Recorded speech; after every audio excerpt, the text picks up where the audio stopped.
many people, but it can also be a really difficult reminder for some of the loved ones who are no longer there to celebrate. So what can you do if you or a family member is struggling with grief this festive period?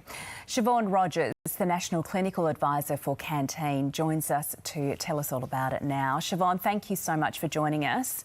Thank you, Emma. I assume all of this really is about conversation and getting that conversation started and communication. I mean, these are really difficult conversations, but is that really the only way to tackle this? Absolutely. I mean, you think about everyone's a little bit different. So everyone has different thoughts or ideas around grief and grieving or change in general. So the best way to know what to do or how to help is to ask. That would be generally the best way forward. I know that that can be tricky at times though. So what would you suggest for people, like how to ask? Because often that first question is what's really difficult too. What's the best way of approaching someone, whether it's a child or an adult?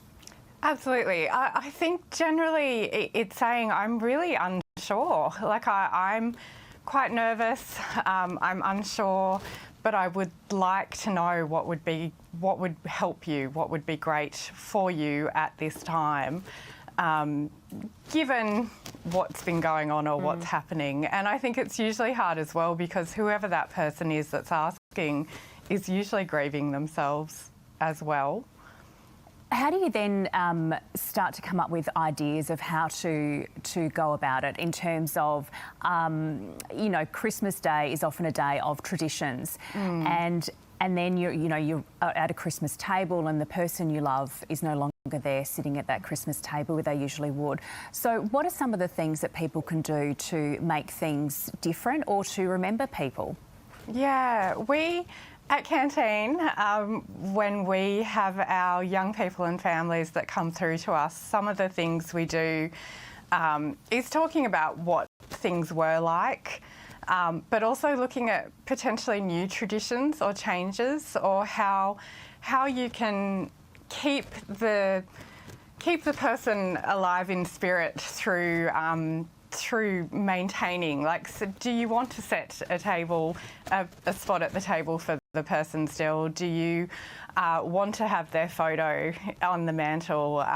Do you want to do something new? Like, is it a long family walk to somewhere special for the person? Is it cooking the recipe that they always cooked? It's looking at how you can actually look going forward at incorporating the memory of the person that you've potentially lost and are mourning. And I think one of the difficult things this time of year is that people feel so much pressure and expectation to be happy and to be joyful. But I guess it's about talking about that, isn't it? And not having that pressure and expectation.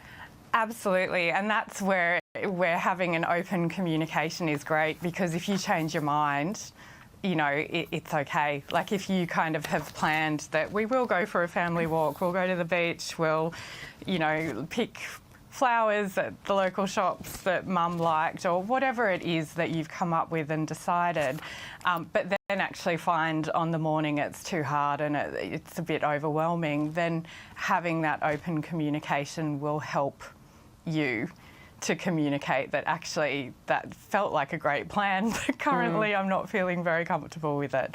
I think that's why it's always good to have services like Canteen as well.